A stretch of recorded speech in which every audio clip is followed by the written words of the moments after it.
Halo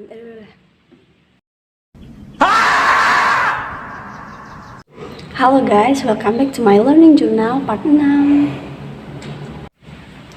Nah, gak kerasa ya, sekarang learning journal itu udah sampai part 6. Nah, di part kali ini aku akan menjelaskan materi dengan judul gaya dan tema film dokumenter.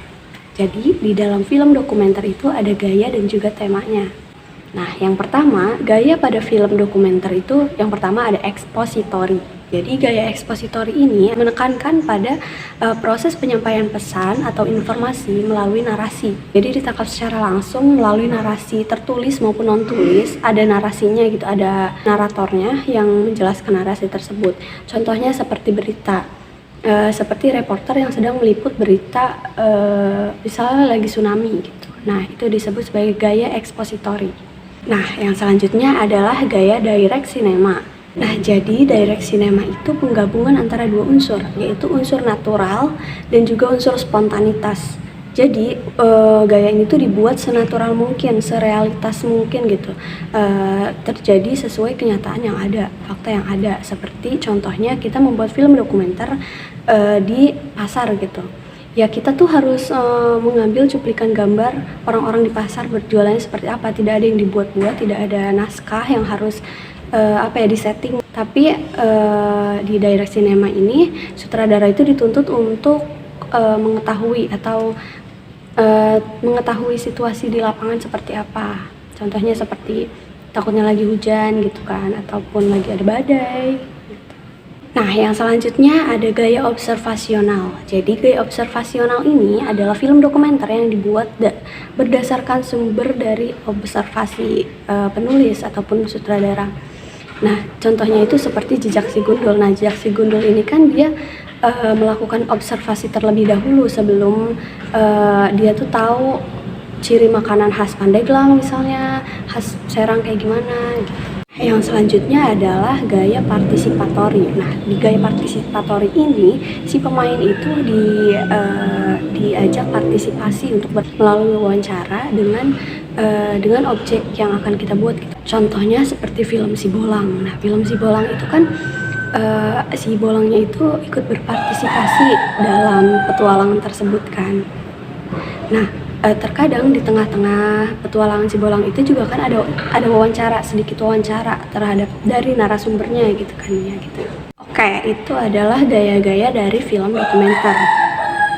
Nah, yang selanjutnya adalah tema dari film dokumenter. Itu sangat banyak. Yang pertama ada tema sosial. Tema sosial seperti yang kita ketahui bahwa film dokumenter itu bisa diangkat dari tema-tema sosial yang ada di masyarakat. Contohnya seperti petualangan Si Bolang gitu kan, itu termasuknya ke dalam sosial.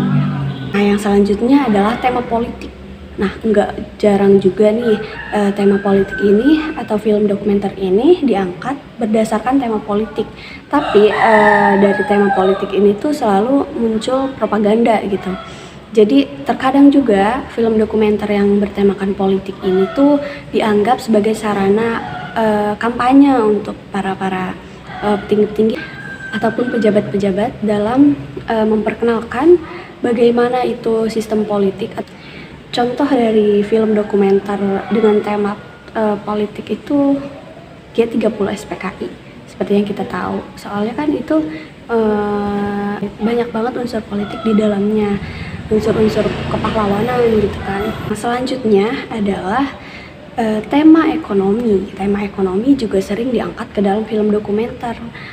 Terdiri dari entah itu perubahan ekonomi ataupun iklan-iklan yang yang menyorot tentang contohnya tentang perekonomian Indonesia. Nah, disorot kalau misalnya perekonomian Indonesia pada tahun 2023 itu menurun sekian persen gitu di berita-berita. Nah, itu termasuk ke dalam tema ekonomi. Yang selanjutnya adalah tema pendidikan. Tema pendidikan juga tidak jarang diangkat ke dalam film dokumenter. Nah, film dokumenter bertemakan pendidikan ini sudah banyak contohnya.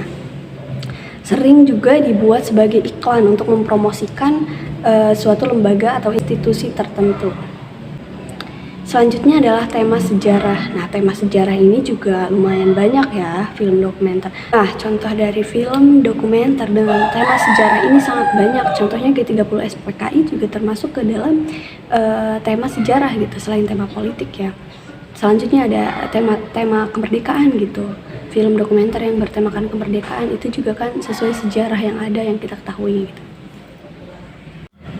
Nah, selanjutnya ada tema biografi. Tema biografi ini yaitu film dokumenter yang diangkat berdasarkan kadang tuh wawancara. Adanya proses wawancara terhadap narasumber itu sendiri ataupun orang-orang terdekat dari narasumber itu sendiri tentang bagaimana kepribadiannya. Contoh film dari biografi itu kan seperti Rudy Habibie atau Habibie Ainun itu kan diangkat dari hasil wawancara terhadap Bapak Habibie-nya tersebut, walaupun pemainnya itu bukan Pak Habibie-nya langsung, tapi sumbernya atau aktivitas sehari-hari yang dijalankan oleh Pak Habibie itu benar-benar plok sama dunia aslinya gitu, karena ya berdasarkan wawancara dari narasumber tersebut. Nah, tema yang selanjutnya atau tema yang terakhir adalah tema tentang alam. Apalagi tema tentang alam ya, kita udah banyak banget ngeliat film dokumenter itu biasanya emang identiknya dengan tema alam, seperti adanya bencana alam juga kan disorot dalam film dokumenter, ataupun yang tadi aku udah jelasin Sibolang gitu kan, itu temanya alam. Nah, terus masih banyak lagi contoh film dengan tema alam ini, karena tema alam itu tuh lebih fleksibel gitu, karena lebih tidak memerlukan waktu yang banyak ataupun tidak memerlukan setting yang terlalu berat gitu ya. Oke guys, mungkin cukup sekian penjelasan materi di Learning Journal Part 6 ini dari aku. Kurang lebihnya mohon dimaafkan. See you on the next video. Bye guys.